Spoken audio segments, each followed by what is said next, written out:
Hello, everyone, and welcome to Police Off the Cuff, Real Crime Stories. I'm your host, retired NYPD Sergeant Bill Cannon, 27-year veteran of the NYPD. We've covered this story before, Ruby Franke, Kevin Franke, 8 Passengers podcast, Jodi Hildebrandt, the Mormon church that seems to be lurking in the background of this case. But now we're talking about Kevin Franke, the husband of Ruby Franke, filing for divorce. And historically, this goes back to their podcast that was formed in 2015 that had 2 million subscribers. And that is probably the catalyst to what showed the abuse that the children are going through live on the air.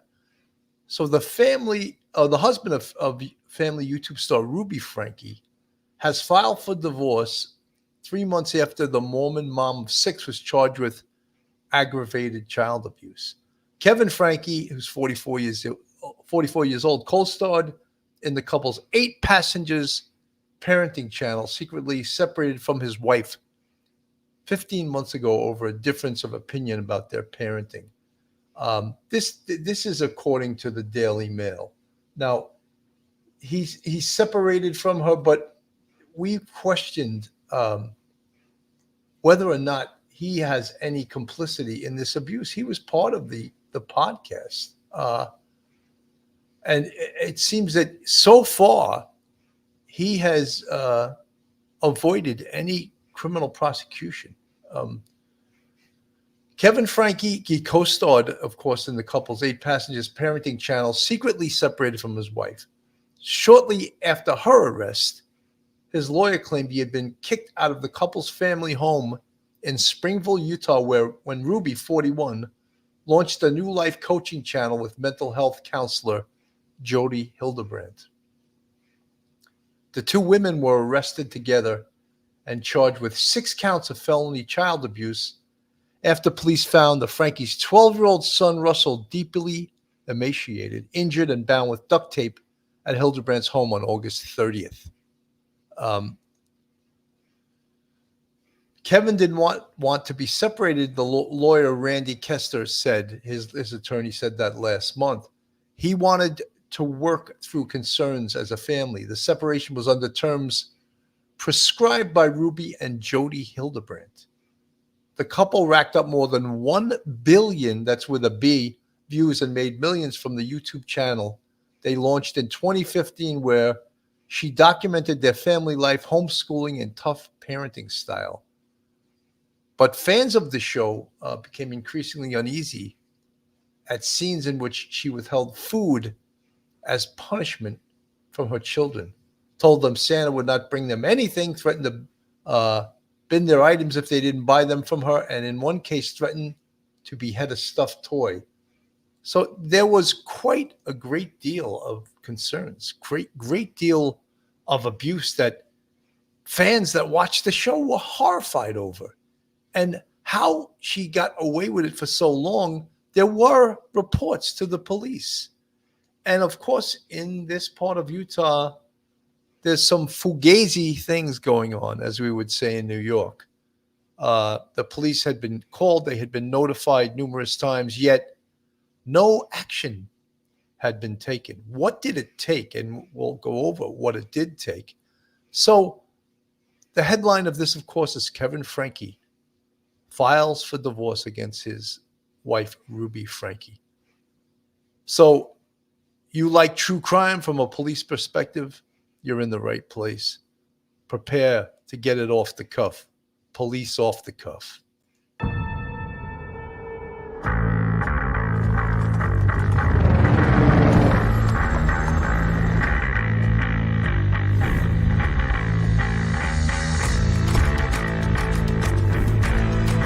There has to be some common sense. Yes, sir. They have the car stopped at 10th and Ranch, Michael Byler. We still don't know who pulled the trigger.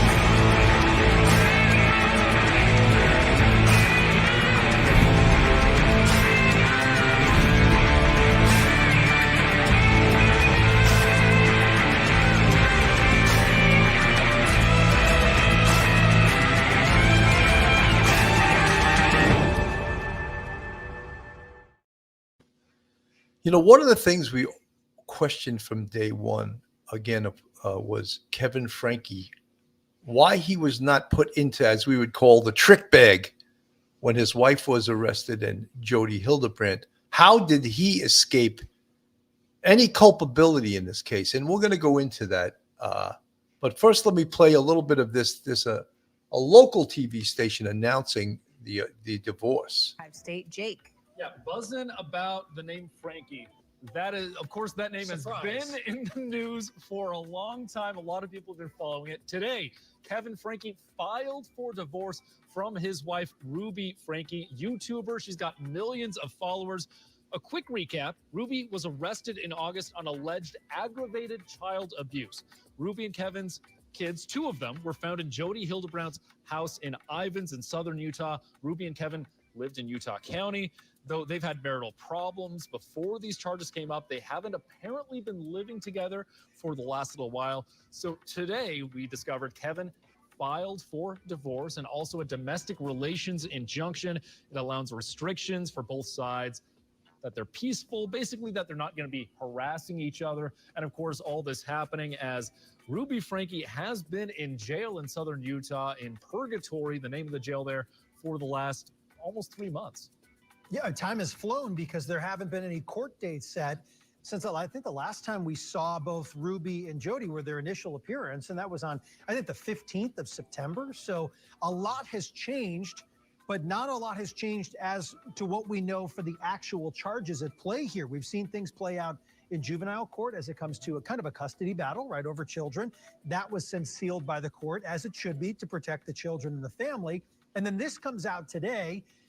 I think we were maybe expecting this, given the hostility that kind of comes across between the Frankes and the situation. And we'll see how the actual court process plays out for the charges that a lot of us have been covering since day one. Yeah, I think some people that just had a little bit of knowledge about the case may have been surprised that this wasn't already in the works. Right, because as you know, you mentioned, they did not live together. And we even heard that when Springville police went back to the home the day after, when the oldest daughter, Shari, wanted to go get some of her belongings. They went there to make sure Kevin wasn't there.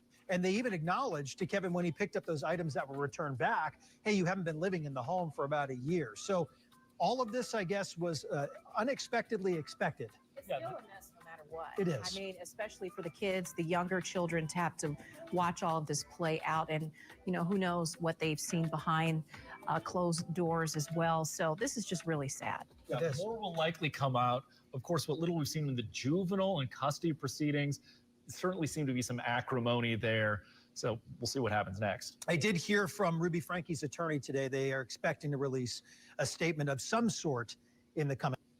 And So it's, again, Kevin Franke filing for divorce. Ruby Franke has been in jail for the better part of 3 months right now. And some of the things that are baffling to us and people that have been watching this, and I put this out there, the elephant in the room. And what is the elephant in the room? And really, I should have put two elephants, because the two elephants are Jodi Hildebrandt and her relationship with Ruby Franke. The relationship that she was so domineering that she could actually get Ruby Franke to do what she wanted her to do regarding her husband. Actually, like control, almost like a mind control type thing. The second elephant in the room, and I didn't put two elephants, I put one elephant, as you can see the thumbnail on the screen, is the church, the Mormon Church, the Church of Latter-day Saints, and the influence that they have over these people. Let's not forget that they had referred numerous clients to Jodi Hildebrandt. And when Ruby Franke lost her YouTube channel, she went into business with Jodi Hildebrandt and on a channel called Connections. So segued from that abusive channel to this new Could you imagine from what we know right now, Jodi Hildebrandt giving any advice to anyone about parenting, about marriage, about counseling? They were like about mind control and about abuse and about torturing people. I mean, it's baffling that this woman, Jodi Hildebrandt, and I'll put a picture of her on the screen, this domineering, power hungry, sadistic woman was licensed as a therapist. And look how smiling they look on the screen right now. Look at their smiling faces. But to the people that they dealt with, to the children of Ruby Franke, to Shari Hildebrandt, they were anything but two smiling, happy people. They were two evil, abusive people. I want to play a little bit this from Law and Crime Sidebar. And to me, when I watch this, and we'll get to the divorce part of this, but when I watch this, it just looks like the Frankes are, you remember that movie, The Stepford Wives? They look very mechanical, and they speak in a very mechanical way, almost like someone that's in a trance or under some drug. And I find that disturbing. Let's play a little bit of this, and you're gonna see. I think you're gonna see what I'm talking about as they speak together, Kevin and Ruby Franke. There's one thing that those who are watching today could take away from this workshop that'd be really simple, that I think could make massive improvements in your parenting and in your interactions with your children and with your spouse, and then is becoming aware and conscious of your motive. Kevin Franke has filed for divorce from his wife, Ruby. Now let's dig deeper into the paper. Does he at all look like he believes anything that he's saying? Or does he believe like he's almost reading a script, that he's possessed or that he's on some drug or he's under hypnosis? He doesn't seem to me like he's a sincere person in regards to what he's speaking about. I want to play now an attorney on Law and Crime who dissects the divorce, about the do's and the don'ts and the gives and the give-ins and that type of thing. She's still the mother of his children. You know? That's an interesting question, because let's say, we don't know when this criminal trial is eventually going to happen. But let's say finalizes the divorce before the criminal trial. Could he be called as a witness against her? Because we know that there's some sort of privilege, right, between a husband and a wife, and whether they can be compelled to testify against another. If they are fully divorced by the time her criminal trial starts, what happens then? So my understanding is that the privilege still applies as to what your status was when the conduct occurred. They can't say, what did you tell your then husband? What did you tell your then wife? They can both agree to waive that privilege. They may do that. She may want him to explain or to be an alibi or to say that I didn't do this. The reason this child was treated this way was because of some other person's influence. So, but unless they both waive that privilege, my understanding is you can only talk about things that happen when you weren't married. So things that happen after the divorce is finalized. So I think the privilege will remain intact for the relevant time periods. What are some of the grounds, as far as you know, in Utah to file for a divorce? Again, we don't have the details, but what could be some of the reasons that he filed? So there's two things, right? There's the emotional reason. Why does he want a divorce? Then there's the legal basis. And every state now has the right to get a divorce based on no fault, right? You don't need to have fault to have a divorce. And every divorce almost across the country gets granted on the grounds that one person wants to divorce. That's the no fault basis. So there are reasons you can get a divorce for a lot of reasons. Of course, Utah's got some special rules about maybe you can marry a few people down in Utah. But you don't have to plea that you want it because of adultery or because of child abuse or cruel treatment. That may be why he wants a divorce, but the judge is going to take the easy way out in the divorce. They always do, which is, sir, do you want a divorce? Is your marriage over? Yes. I don't need to know anything else in order to give you the divorce. And when you go to dividing property and money and awarding custody of children, then the judge can start to talk about, well, what did she do wrong? What's the misconduct? But as far as the basis for the divorce, all he has to do is say, my heart, I can't live with her anymore. My marriage is irretrievably broken. The judge is obligated to grant him a divorce. So, My biggest question here is obviously their marriage was shattered probably before Ruby Franke and Jodi Hildebrandt were arrested. But I question any man who's living in his own house with another woman that's living with his wife. It seems like they had some kind of relationship. I'm not going to spell it out, but how he stayed there and was ordered around by this woman, Jodi Hildebrandt, and had to follow her. I mean, to me, that is brainwashing.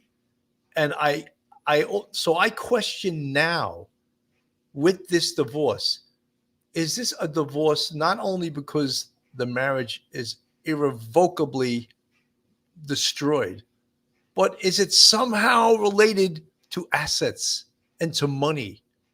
And is he getting out while the going's good? Look, Ruby Franke could very well be sentenced to prison time. And what is she going to need with her assets if she goes to prison? So is he perhaps getting out from under this? And again, I do not, looking at this from a distance, I have a very difficult time believing he's an innocent bystander. And is that another reason he's trying to distance himself from this whole situation? Is that why? Is he trying to, again, get away from this? I had nothing to do with this. You were in some of those most horrific scenes during the podcast that showed the very abuse that she's being charged with. sort of an interesting nuance there. It's interesting. I do want to talk about this domestic relations injunction that's part of this filing. So let me go through different parts of it. You tell us what it means. Part of the injunction emphasizes that the two parties cannot harass, intimidate, or disturb the peace of the other party by any means, including electronically. You know, this is funny now because they cannot harass, intimidate, or disturb the peace of the other party by any means, including electronically, obviously emails, text messages, telephone calls. But she's in jail. She's in jail right now. So he's quickly getting this done before she goes on trial. Again, is this an effort to clear himself, to distance himself from this horrific situation? What does that mean? So it means you can't go out and badmouth. You can't post things and say the other person is this criminal and this horrible person. It's a very good order. But I do want to point out that this was granted, at the same time as he filed. This wasn't like they had a hearing and the judge decided one side had already done that. This is a preventative measure. It's a good measure. It keeps people from escalating things publicly or privately. But it means that you can't go out and say bad things and do bad things and paint the other person horribly, or you will then not only be doing something bad, you'll be violating that injunction. You'll be violating a court order. And then you're subject to the contempt powers of the court. So it is a powerful order. Isn't she in a weakened position, though, because she's behind bars, right? I mean, he files while she's locked up. How does that change the dynamic of all this and what we're about to get into? Yeah, it's sort of easy to be on the side where you walk in and say, Judge, I want a divorce, and the judge sees the other person in jail. You're usually going to look at me and my client and say, what can I do for you? Because you're on the side of right. You do have an advantage. And she's also got the criminal case pending, and her lawyer is telling her not to talk, not to say anything that might jeopardize that case. So it's a double whammy for her. She's really not, what's more important to her, her freedom, or maybe getting a little bit of alimony, or, she's probably not going to say anything. There's another part in the injunction that says they cannot commit domestic violence or abuse against the other party or a child, which I got to say, I have to say with that, they cannot commit abuse against the other party or a child. It doesn't seem like Kevin Franke's kids really are running to him. And it doesn't seem like he was all that supportive to them. Remember, he tried to have his older daughter, Shari, arrested for breaking into their house, which turned out to be what's known as a clothes job. She went to the house to get clothing and to get some property.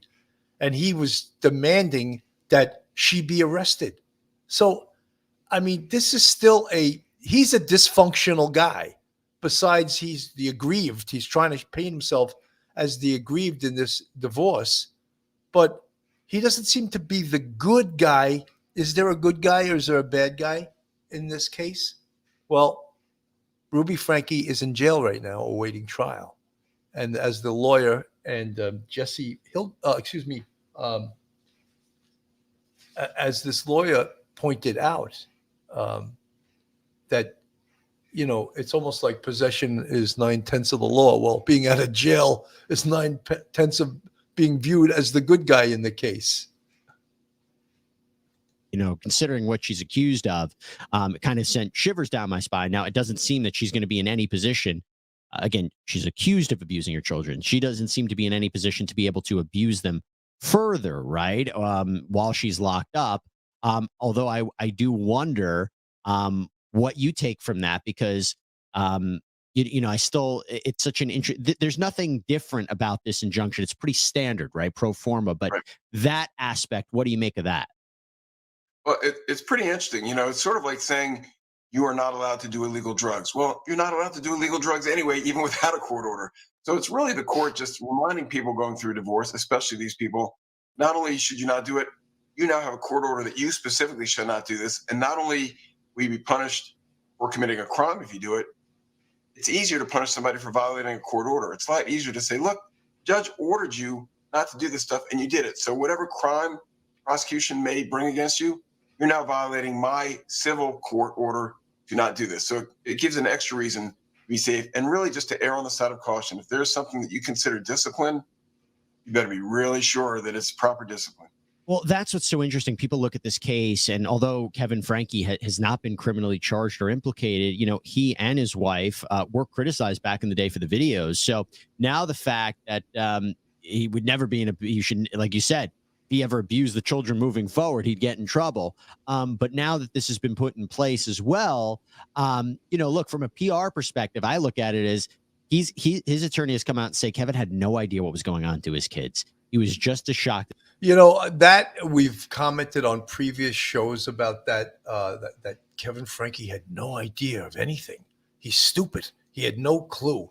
He was the second person involved in this podcast, 8 passengers, which clearly showed that there was problems, abusive problems with the children. And how could this attorney say that he had no idea what was going on? Look at the picture of that happy family, that very happy family. How could he say that when he was involved in all of these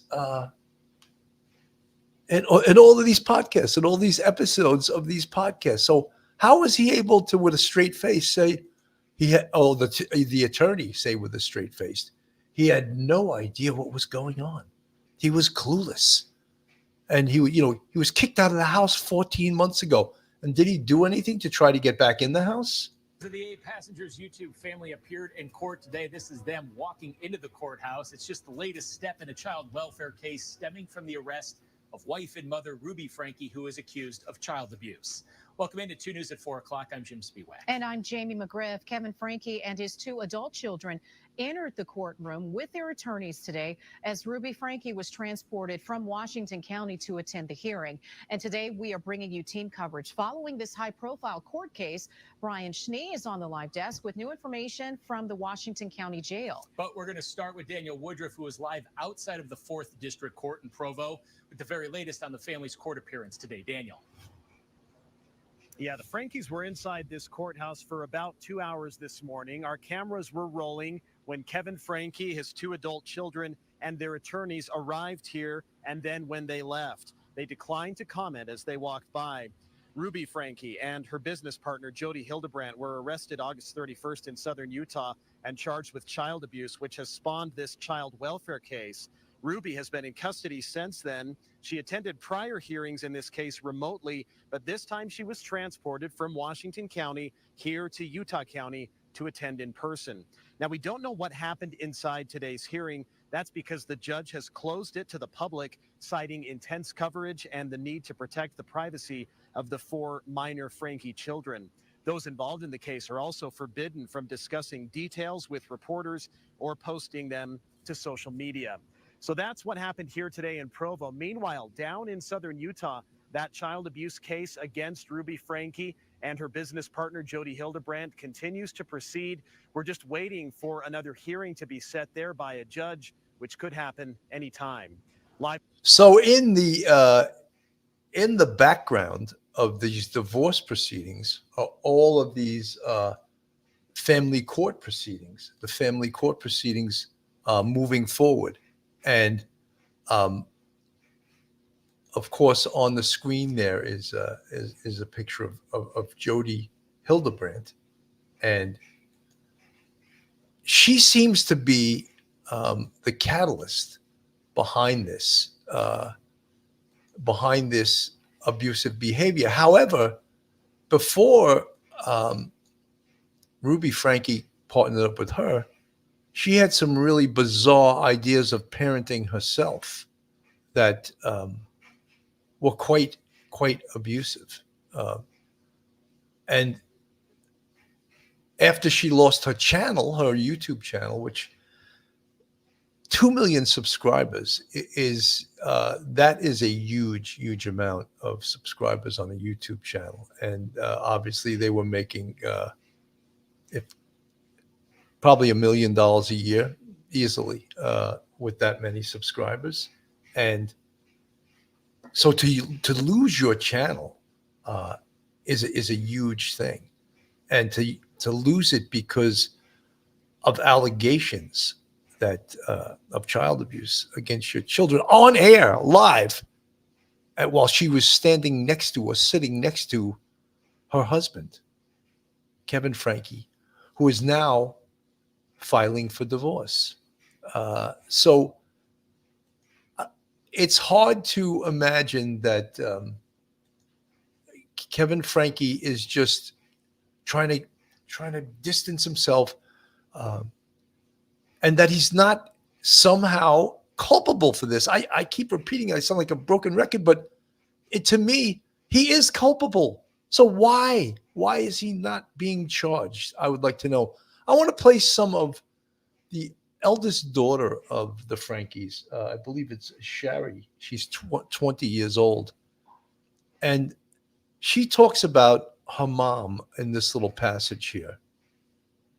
Have been difficult, but I have felt everybody's prayers, lots of therapy, lots of writing. I've written a ton, and it's helped a lot, and I'm ready to start sharing my life again. Ruby Franke's eldest daughter breaks her silence after her mom, a now accused child abuser, is arrested. KUTV2 News' Brian Schnee is back with us to make sense of Shari Franke's new Instagram post. Welcome to Sidebar, presented by Law and Crime. I'm Jesse Weber. All right, so we want to do a bit of a reaction to the new update in the Ruby Franke case. Franke, of course, is the former Utah YouTuber who documented her life with her husband, Kevin, and their 6 kids on a now defunct channel called 8 Passengers. The controversial videos presented parenting and childcare advice that many saw as strict and even potentially abusive. It's interesting considering now that Ruby and her business partner, Jodi Hildebrandt, have each been charged with 6 counts of aggravated child abuse after 2 of Ruby's kids were reportedly found malnourished. Her son even was displaying lacerations from being tied up. But now Shari Franke, this is Ruby's oldest daughter, has broken her silence after her mom's arrest. Shari had her own social media accounts where she documented her life. She took a break from posting videos, but posted in January saying she's ready to share some of her life again. I got a chance to interview once again Brian Schnee, who is an anchor and reporter from KUTV2 News. He's been covering the Ruby Franke case, and we talked a little bit more about this update. So now, before we get into what Shari said in this most recent Instagram post, can you just provide us a little bit of context about what we know of the relationship between Shari and her mother, Ruby Franke? Yeah, I mean, basically what we know is what you've seen play out over the years on social media or on YouTube, right? Because this is a very forward-facing family in the public eye with 8 passengers. I personally was not an 8 passengers viewer before this, but I know a lot of people out there, a lot of people who will see this have definitely scoured the internet and seen the videos between either the relationship between Ruby and Shari, or Ruby and Chad. Those are your 2 oldest children out of the 6 passengers, if you will. So it's a very interesting dynamic, and I think we're seeing it play out almost day by day here, with just the changes as of late, from Kevin Franke's body camera video of wanting to charge Shari with a theft after she took some items, to them walking down the steps together. That is what I was referring to earlier, is that Kevin Franke wanted his daughter, Shari, arrested for burglary for going into their home, for taking some items out of the home. What he didn't realize, I guess, or maybe he did, she was accompanied by the police when she went into the home. So if you have permission and authority to go in a home, and if you live there, you really can't be charged with breaking into your own home. And he incorrectly said he wanted his daughter charged with burglary, which is knowingly and unlawfully entering or remaining in a building with intent to commit a crime. None of those things applied. It wasn't knowingly and unlawfully, and she didn't enter or remain in a building with intent to commit a crime. She was accompanied by the police, who allowed her to go in there and actually assisted her in entering the location. So just that alone makes me a little suspect of Kevin Franke and his motives. Together at a recent hearing, it's hard to tell if it's all for show or if it's legitimate at this point, but I think time will tell and we'll figure it out. We want to thank Morgan & Morgan, the largest injury law firm in America, for insurance company, which I got to tell you is visual journals, passports, stole these various items from the Franke home. She ended up returning the items like tablets, cell phones, cameras, journals, passports. Police at the time said to Kevin she had no intent to steal. She was holding on to these items possibly for safekeeping. He hadn't been living at that residence for 13 months, so this wasn't a crime. And so now when she writes this post that says, there's been basically signifying a lot that she's gone through, and then the next day she is walking with Kevin Franke. And we know from Kevin Franke's attorney, Randy Kester, that there seems to be some kind of reconciliation. That's what that signifies to me. Is that post to me signifies there is some sort of reconciliation between Kevin and Shari. That's what I'm reading between the tea leaves. Well, there has to be something going on behind the scenes, right? And you would hope, because for all of this to play out, listen, the cliche time heals all. It's not really the case, but a lot of work had to have been done when you're thinking about Kevin Franke and the 2 eldest children to go in there and obviously, I don't know, duke it out with mom as it pertains to figuring out what to do with the children. Either they did this or they're working on this, or it's just because we were out there. I mean, there's different ways to look at it, but the post is really telling that some sort of mending has gone on in that family. It's just not clear exactly to what depth, right, this relationship is really secured, but it is a major part in how all of this will unfold as it pertains to the child abuse allegations from the initial day, August 30th in Southern Utah. We had spoken a lot about this case, and one of the things, of course, that we could see as a defense for Ruby Franke, and I can see this happening, is that she's going to point the finger at Jodi Hildebrandt big time, and just blame it all on her. That it was mind control, that she controlled me, that she was able to get me to do whatever she wanted to do, from using mind control on me. And that I can see as being a huge part of Ruby Franke's defense, because right now there's probably no love lost between these 2. And if they were in fact having a sexual relationship, which I have no evidence of other than the fact that they lived together for 14 months when Kevin Franke was thrown out of the house. And she seems like a very domineering, but that again doesn't say that they were having a relationship in regards to a sexual relationship. But I will almost guarantee you that in the defense of Ruby Franke, her defense is going to point fingers at Jodi Hildebrandt. And that is almost a guarantee. This is Police Off the Cuff, real crime stories. If you like real crime or true crime from a police perspective, then you're in the right place. And if you're not subscribed to us, go on our YouTube, hit that subscribe button, give us a thumbs up, and ring that bell. And if you want to contribute to our channel, we have a Patreon with 3 different levels. And we also have a YouTube channel membership with, count them, 5 different levels. And we really appreciate all our Patreon members, our YouTube channel members, and we can't say enough about how they have supported this channel. And coming up on another year under our belt, right? 2023. We're in December 1st. Can you believe it's December 1st? December 1st. And shortly we'll be going into 2024. And great things happen in 2023. And we're wishing the best for all our subscribers, our fans, our friends, our channel members, our Patreon members for Police Off the Cuff. And I just prematurely, but I want to thank you already this year for all your support. It's been greatly, greatly appreciated. This is, we actually just had him on our show the other night. FBI agent Bobby Chacon.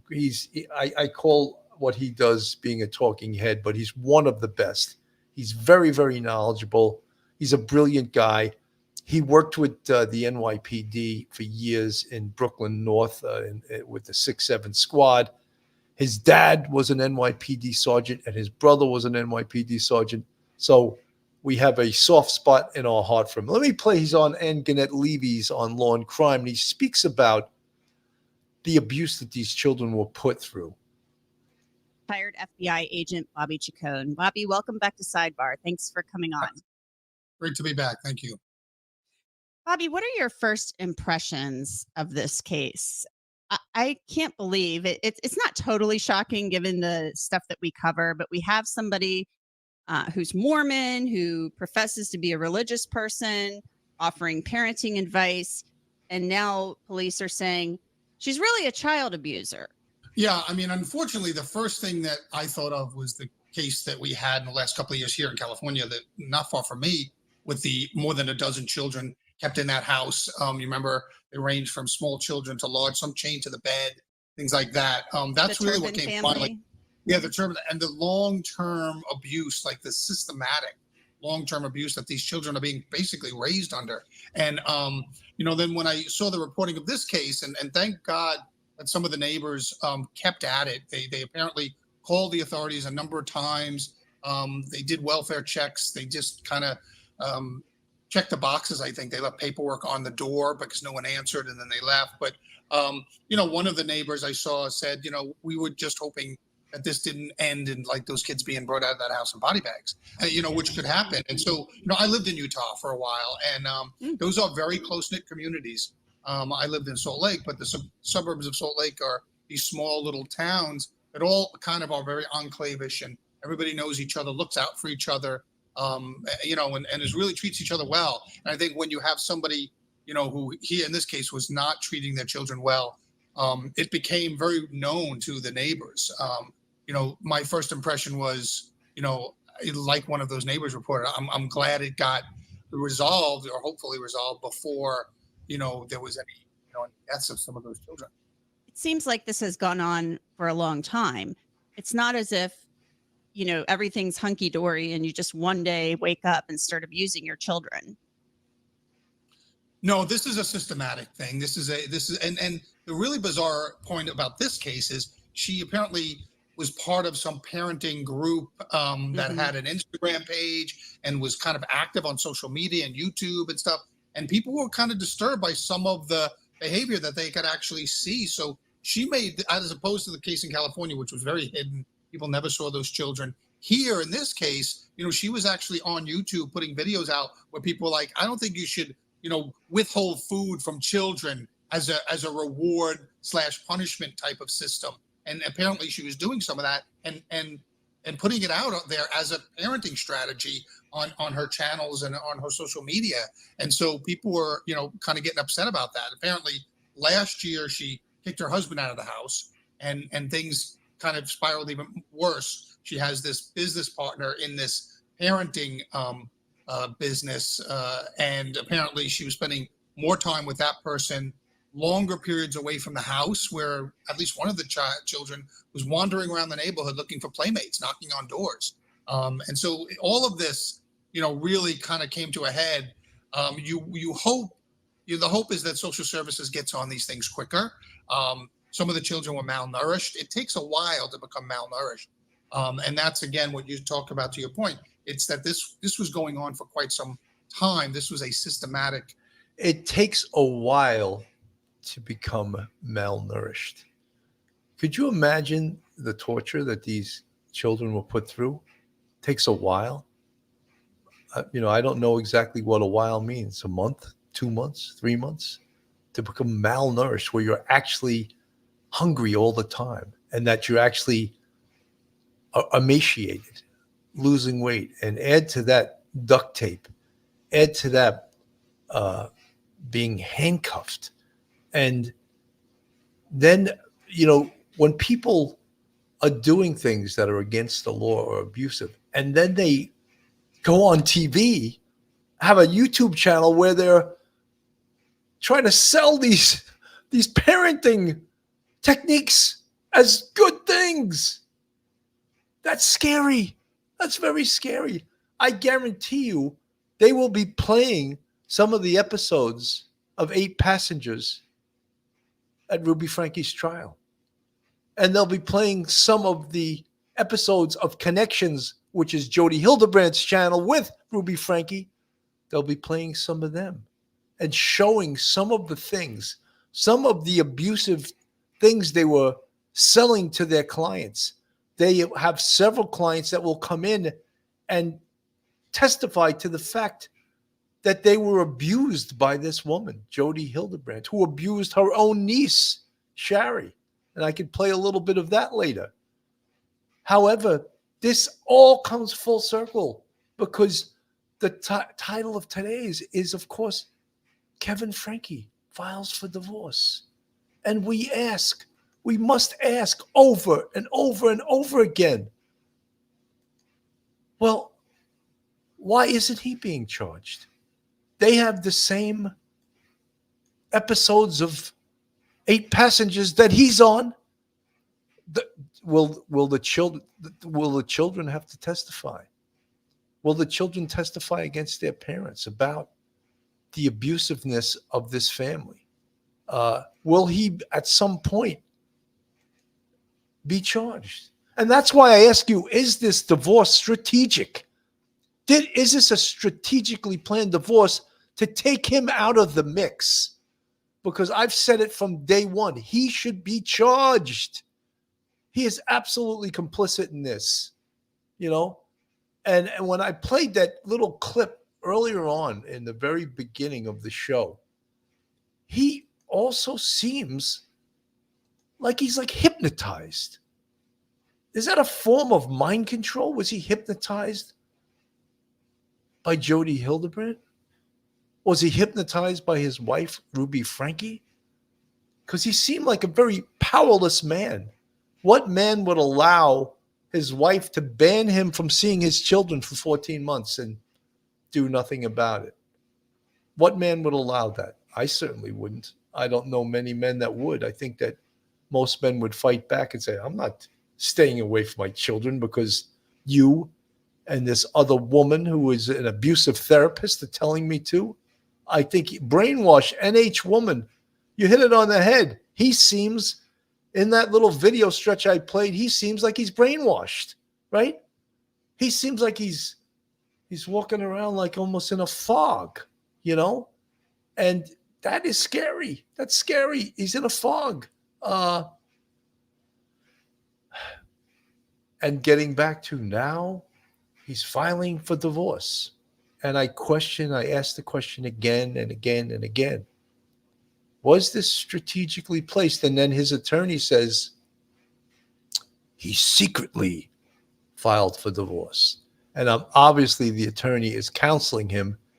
He told him, from whatever reason, you should file for divorce because this is what's going to happen at this trial. First of all, Ruby Franke and Jodi Hildebrandt, they're going to get convicted. They're going to prison. So maybe you should file for divorce to remove yourself from this situation. And maybe there's also, we always say, follow the money, financial reasons to file for divorce right now. Could there be civil liability to this? Yeah. Especially if she was a partner in connections with Jodi Hildebrandt. Jodi Hildebrandt, she's getting sued, guaranteed. So if Ruby Franke is part of the Connections podcast, could she also be getting sued? So is that a good reason maybe? That's following the money that Kevin Franke is filing for divorce right now because he wants to protect the family money from these civil suits. Sure to come, especially after if they get convicted of these crimes, will they be sued civilly? Almost guaranteed. Almost guaranteed they will be sued civilly. Behavior pattern that was, going on and, could have ended much more tragically. The oldest daughter of Ruby Franke, Shari, posted on Instagram over the weekend, and she was asking the public to look for information, evidence related to the YouTube channel, the Connections YouTube channel, not the 8 Passengers one. She said, we're aware of most of that stuff, but we're looking for evidence related to the Connections YouTube channel specifically. And so Shari Franke is in college now. She's away from home and probably, I'm assuming, may have contacted authorities, but she was almost breathing a sigh of relief in some of these messages that she posted on her Instagram story, basically saying, finally, something is happening. She's 20 years old. Yeah, and I know people will have the reaction of, well, why didn't she stop it sooner? She's an adult, and she's been an adult for several years, as you're getting into 16, 17, 18-year-old. You got to remember, if this is a long-term systematic behavior pattern, these children have been raised almost brainwashed to accept this type of behavior. Children learn what they live, right? Is an old phrase. And it's like, they don't, oftentimes when people abuse children long-term like this, they don't allow the children to know what proper behavior is, what proper parenting is. And so they don't know any different. This is the way they've been raised. And so I think that people have to keep in mind that, as this young person probably left the world of that home and got into college and got away from that influence, then it starts to become more clear how bizarre and how improper that behavior was that she was. Bobby Chacon is very, very wise individual, smart guy. And what he's describing, when someone gets used to a life, even if it is abusive, it's almost like that term you hear us use a lot of times, Stockholm syndrome, where the captor identifies with his captive person. And you can make a direct correlation between abusive parents, abusive families, and Stockholm syndrome. And he's so right. It becomes your normal. And the oldest daughter, Shari, she was out. She was going to college. And, she maybe did not want to speak out against the family. Naomi McFarland. I grew up as a Jehovah's Witness. The only thing that I feel bad about is I couldn't celebrate any holidays. They also separate family as one gets disfellowshipped. Naomi, there seems like there's a lot of abusive religious practices in many religions, but specifically these Mormon religions, where they were actually referring patients or clients, if you will, to Jodi Hildebrandt. So does that make them complicit in this? And my answer to that is, yeah, I think it does. It absolutely does. The Church of the Latter-day Saints, they were referring clients. And so in essence, Jodi Hildebrandt was an instrument of the church, a terrifying instrument of the church. Raised under. And so I think that, I think we should give all of those. I mean, this person is a victim, right? This 20-year-old college student is a victim. And I think we should give them all of the leeway and all of the help that they need, to kind of recover from this. And thank God that she did that and now is helping some of the younger siblings. You said something really interesting there that, people do what they learn and what they're taught. I would assume, if these allegations are true, that Ruby Franke may have witnessed this behavior in her own childhood, possibly had the same treatment, even though you grow up and maybe you get out of the house and you realize, oh, that wasn't right. That's a very good point that Antoinette Levy just brought up. And yeah, the abused becomes the abuser. And was Ruby Franke, was she abused in her own life, in her own childhood? And did she just continue on what she learned in her own family? As I just said, the abused becomes the abuser. And that is so common in all types of abuse. So Antoinette Levy raised a very good point there, and it's 100% true. So maybe she knew no other way, and maybe she was duct taped to the wall, and maybe she had food withheld from her. But at some point, you're eating food and you're healthy. So, I mean, there's a weird kind of dynamic going on there.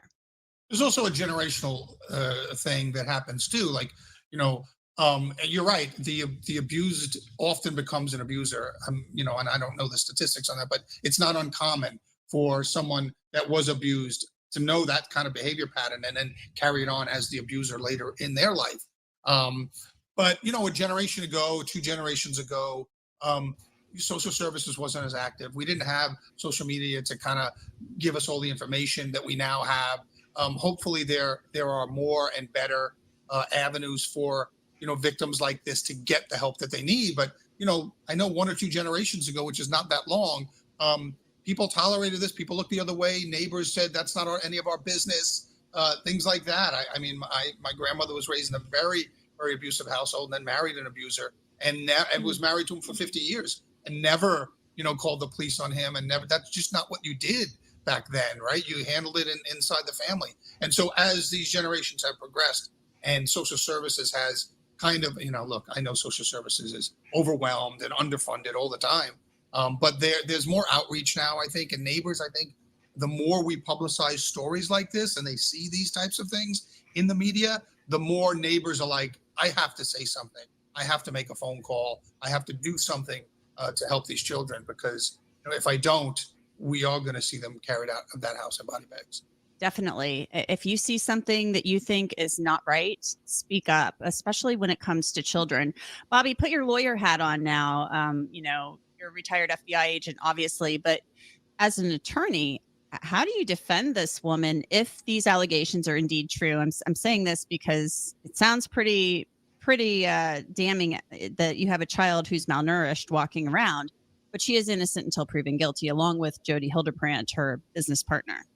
Well, absolutely. I mean, look, and I'm kind of torn by some of these things because I'm a big believer in parents' rights. I don't believe a lot of these other cases that have disturbed me recently are school systems and school districts and teachers doing things to children or advising children without parents' consent or without parent knowledge.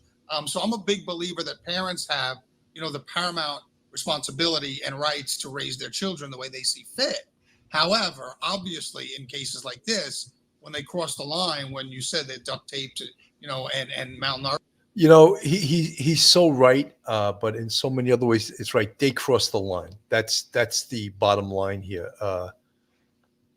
Ruby Franke and Jodi Hildebrandt, they crossed the line here, beyond a line. It was really, as they were arrested for child abuse, and they can't. There's no way to defend that. And as Antoinette Levy said, Ruby Franke is innocent until proven guilty, and that's our system, of course. Nan B, I will assume that he filed for divorce in order to get and keep the children together or get them back under one roof. Bet down the road he remarries her. I don't know about that, Nan B. I mean, this is a really tough thing to take. The abuse part, of course, the part that she took the advice of this woman, Jodi Hildebrandt, over her own husband. I think that may be a tough pill to swallow for anyone. So I wouldn't bet on that. And this type of abuse, there's a really good chance. As I said, I sound like a broken record. There's a really good chance Ruby Franke is going to prison, and so is Jodi Hildebrandt. And part of the evidence of that is the fact is there's really strong evidence in this case, and they have not been released on bail, have they? That is indicative that the judge may be horrified, or is horrified, about what has occurred in this case. So is Kevin Franke looking to get his children, to get his children together? Don't forget they have 6 children. Shari, age 20, Chad, age 18, Abby, age 16, Julie, age 14, Russell, age 12, and Eve, age 9. Is that Kevin Franke's goal, to get his children back together? Because right now the younger ones are in the custody of the state, of the Bureau of, in Utah, I believe they call it the Department of Children and Family Services. So they are in the custody of those people. So could that be another reason he's filing for divorce? Because he wants to get custody of his children. We don't know his entire motives. Someone raised a question in the chat. Could he be a victim of domestic violence? At the very least, he's a victim of domestic abuse, psychological abuse. Someone raised that question in the chat, and you're 100% right. Yes, he is definitely a victim of domestic abuse. And again, we can't say violence, but absolutely domestic abuse. Seeing a lot of good people in the chat. Lieutenant Pete Pranzo, Harlem Raiders, thank you so much for your support. Your wife, Richella, thank you guys for all you do for the channel. Of course, Kim Alliston, one of our great moderators. Everyone's praying for Kim. She's a little health problem, but we're hoping that it goes away before 2024. Let's wish for it, or pray for it to go away in 2023.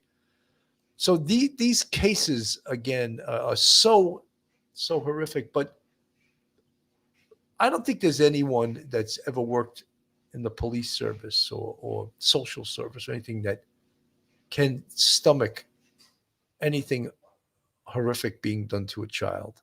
That's where everyone draws the line. That's where everyone has no tolerance for it, the abuse of a child. And if Kevin Franke is filing for divorce for whatever his motives are, if it's to get his children back and to give them a better life, then I think we all would support him. But his culpability, what is his culpability in this case? And I will always want to know that, because I think that even though he has not been charged, I think he has some culpability. This is the niece of Jodi Hildebrandt. And just to get an idea of some of the abuse she laid on other people. This is her own niece talking about some of the things that occurred to her. You confess, I will stop, which is torture. Jodi is, in my experience, one of the most intelligent human beings I've ever come in contact with. She knows exactly what she's doing. There has been a lot of talk about Jodi Hildebrandt, a disgraced mental health therapist accused of abusing the children of YouTuber Ruby Franke. But now we sit down with her niece, Jodi Hildebrandt, where we hear some chilling allegations of mistreatment. Welcome to Sidebar, presented by Law and Crime. I'm Jesse Weber. Ruby Franke and Jodi Hildebrandt. At this point, they're almost household names in the true crime community. The pair were thrust into the spotlight at the end of August when Franke's 2 young children were found in Hildebrandt's residence in terrible condition. To give you an idea, Franke's 12-year-old son escaped from a window, went to a neighbor who called 911, and they saw the boy emaciated and had deep lacerations from being tied up. His 10-year-old sister was found by authorities in similar condition. Hildebrandt, Franke, they were taken into custody. They were each charged with 6 counts of aggravated child abuse, which, by the way, each charge carries up to 15 years in prison. That's what we're talking about here. Now, we've been focusing so much on Ruby Franke. We want to switch gears and focus now on Jodi Hildebrandt. So Franke's co-defendant and also her business partner at her connections company that provided counseling services to people.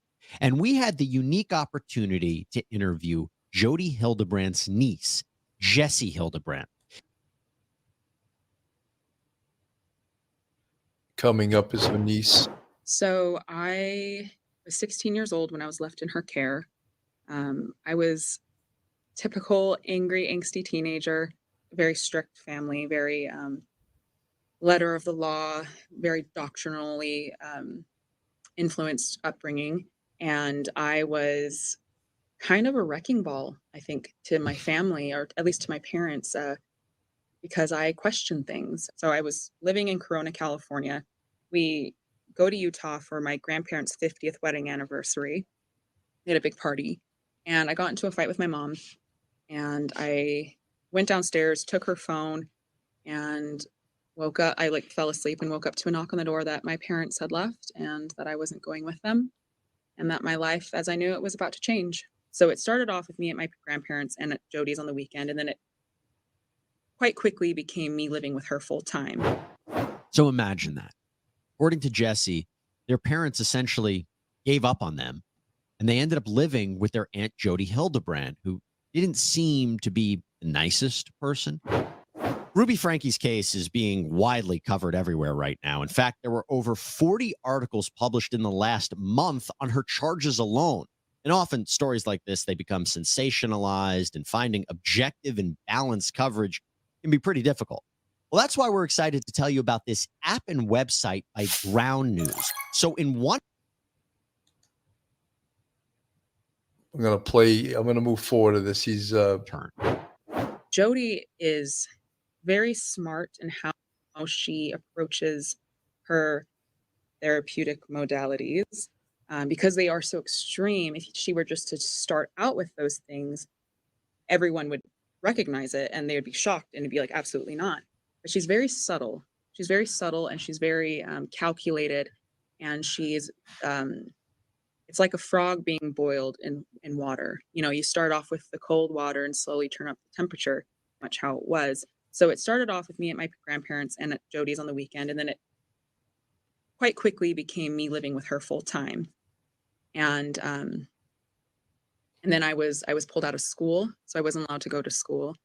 So I would just be with her at her office. She would put me into this little side room where I would just wait there and while she, like, up to 12 hours a day. And the abuse, according to Jesse, started with psychological techniques. And then the other thing that she had me do is she would give me a piece of paper and she would have me write out my sins. So then she could then read them back to me, have me get on my hands and knees and beg for forgiveness as she read them to me. Pretty startling. This sounds like mind control. So if she was doing this to her own niece, was she using these same techniques on her clients? Yeah, you bet she was. Did she use those same techniques on Ruby Franke? Did she use those same techniques on Kevin Franke? Do you see what I'm getting at? She seems like the catalyst behind this. And could Ruby Franke and Kevin Franke use that as a defense, that they were brainwashed by this woman? I'd like to know where Jodi Hildebrandt, where she was trained. I would like to know where she learned these mind control techniques, these torture techniques, if you will. That's really what it seems like to me. It's almost like a torturous type thing. I'd like to know who trained her. Was this also were these techniques part of the church? Did the church endorse these techniques in order to get people to be complicit, to make them comply? Did they endorse this? I bet you if they were asked, they would say no. But can the church be brought into this? And we questioned that before. Ladies and gentlemen, if you're looking for a great attorney in the New York metropolitan area, then Joe Murray is your man. Joe's a retired NYPD police officer and a fantastic defense attorney. You can reach Joe on his cell phone at 718-514-3855. Email him at joe@jmurray-law.com. Go on his website, jmurray-law.com. Not only is Joe a fantastic defense attorney, but he's a huge supporter of the Police Off the Cuff podcast, and we really appreciate everything he's done for us. So Kevin Franke filing for divorce, and we can read into that many ways. We can read into it that he's trying to get out from under it. He's trying to obviously get away from being complicit in this case, or that there's a financial reason for this. Is he trying to protect himself potentially from a civil lawsuit that his wife, Ruby Franke, is going to be connected to? Is that why he's doing it? We won't know till this case goes to trial. And when this case goes to trial, perhaps we'll find out more. Will he be required to testify against his own wife? Will that be a deal that he cuts? I'm sure he'd be thrilled to testify against Jodi Hildebrandt, who it seems is the catalyst behind a lot of this. Pauline Buckles, and you wonder why Jodi manages to get the children to herself where she can abuse them. I mean, what is her point in life to inflict pain? You know, never did I see in any other jurisdiction a licensed therapist be an abusive person like Jodi Hildebrandt. That's the first time I've seen a therapist being charged like this. Lara O'Neill, coercive control is what is being implemented here. Yes, Lara, I believe you're right, but there are techniques to that. There are techniques almost like a mind control type thing. And where did she learn that? Who taught her that? That's certainly not something you learn in therapy school, right? Getting your MSW, there's not a part of training as a therapist that they'll teach you mind control and how to get people to comply. That sounds almost like really mind control and getting people to do what you want them to do. Is that part of what a caring, loving therapist will do that's trying to help someone? Or is that something that someone who's a dangerous person that's trying to get someone to comply? Let's listen to her niece again. She strips you of identity, she strips you of credibility, and she isolates. And so she's saying everything that you say is a lie. Everything that you say is manipulation. You're manipulating everyone around you. You're lying and destroying everyone's life. So for the sake of everyone else's safety, we're duct taping you. You heard that right.